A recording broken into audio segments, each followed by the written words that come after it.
ইতিহাস গড়ে back to back সাফ চ্যাম্পিয়নশিপের শিরোপাজয়ী বাংলাদেশ দলের অন্যতম সদস্য ঋতুপর্ণা চাকমা আজ আমাদের সঙ্গে আছেন।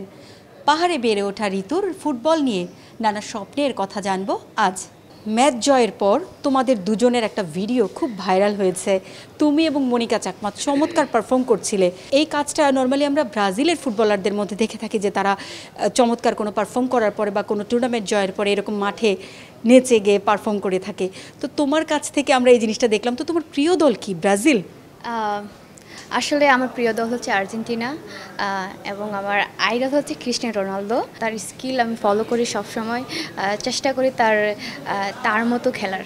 নেপালের দর্শকদেরকে তুমি চুপ করাতে চাও, এই বিষয়টা যদি একটু কিভাবে তুমি বলেছিলে এবং কেন বলেছিলে?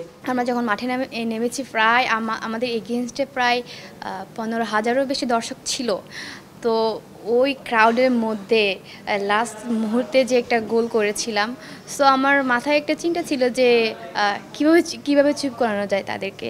তো ফাইনালি ওইটা আমি গোল করে তাদেরকে আমি একটা সেলিব্রেশন করেছিলাম যে চুপ। এই সেলিব্রেশনটা আসলে উদ্দেশ্য ছিল যে যেহেতু অনেক ক্রাউড অনেক চিল্লাচিল্লি করতেছিল, তাদেরকে চুপ করানোর। সাফ জয়ের পরে এখন আমরা যদি বলি যে ঋতুপর্ণা চাকমা নিজেকে কোথায় নিয়ে যেতে চায়? আমার ক্যারিয়ারটা মাত্র শুরু। তো আমি আপনারা দোয়া করবেন, আশীর্বাদ করবেন, আমি এর থেকে আরও যেন ভালো পারফরমেন্স করতে পারি, এটার যেন ধারাবাহিকতা রাখতে পারি। নারী ফুটবলের আরও কোন কোন জায়গায় উন্নয়ন হলে তোমাদের কাছে ভালো লাগবে, এটা যদি জানতে চাই। নারী মহিলা ফুটবল টিম কিন্তু ডে বাই ডে বিজয় এনে দিচ্ছে বাংলাদেশকে। তো আমি মনে করি যে আমাদের নারী মহিলা ফুটবল টিমকে যদি একটু ফোকাস দেওয়া হয়, যদি ভালোভাবে যদি পরিচর্যা করা হয়, শুধু দক্ষিণ এশিয়া না, এশিয়ার মধ্যে একটা ভালো টিম হয়ে দাঁড়াতে পারবে। নতুন কমিটি এসেছে, সব কিছু নতুন নির্বাচন, তাদের কাছে কি, নতুন সভাপতির কাছে কি চাওয়া?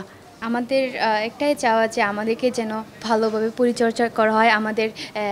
আমাদের চাওয়া পাওয়া চাহিদা সব কিছু যেন আমরা যে বেতন, এটা মাসে বেতন মাসে পাই না, 2 মাসের বেতন প্রায় 3 মাসের মধ্যে পাই। আমি মনে করি যে এটা যদি কন্টিনিউয়াসলি যদি আমরা মাসে বেতন মাসে পাই, তো আমাদের পরিবারের জন্য ভালো হবে, আমাদের নিজের জন্যও ভালো হবে। ঋতু, তোমাকে অনেক ধন্যবাদ। তুমি এগিয়ে চলো তোমার স্বপ্ন পূরণের পথে। আমাদের সঙ্গে ছিলেন সাফের সেরা ফুটবলার ঋতুপর্ণা চাকমা। আমরা কথা বলছিলাম ফুটবল নিয়ে, তার ভবিষ্যৎ পরিকল্পনা সহ আরও নানা বিষয় নিয়ে। পারভিন আক্তার, সময় সংবাদ, ঢাকা।